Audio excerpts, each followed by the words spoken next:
Cerita seorang siswa yang mendatangi sekolah bersama ayahnya karena tidak mempunyai akses internet viral di media sosial. Cerita tersebut pertama kali diungkap dalam akun TikTok @adfreddy pada Senin 12 Juli 2021 lalu.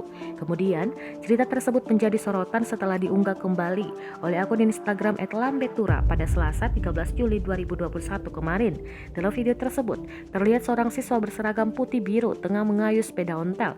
Ia tampak berboncengan bersama sang ayah yang memakai batik berwarna coklat. Keduanya yang lengkap memakai masker itu terlihat berjalan ke arah luar sekolah. Terlihat juga sebuah tas keranjang yang dimungkinkan berisi peralatan penunjang sekolah atau barang pribadi mereka. Dalam keterangan yang ada di video, rupanya siswa tersebut mendatangi sekolah karena tidak punya akses internet. Kemudian ia pun ditemani ayahnya menggunakan sepeda. Kemudian akun @lambetura pun ikut menuliskan doa kepada siswa yang ada di video tersebut. Hingga saat ini videonya telah ditonton lebih dari 3,5 juta kali. Banyak dari warganet yang mengaku terharu dengan perjuangan siswa tersebut untuk belajar. Saat dikonfirmasi Tribunnews.com, siswa bernama Putra Nabil Sakarian yang ada di video itu menjelaskan fakta di balik kisahnya yang viral.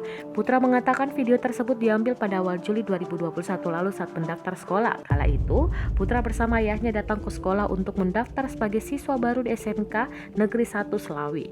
Putra juga mengaku bukan tidak memiliki akses internet, tetapi karena belum membeli kuota.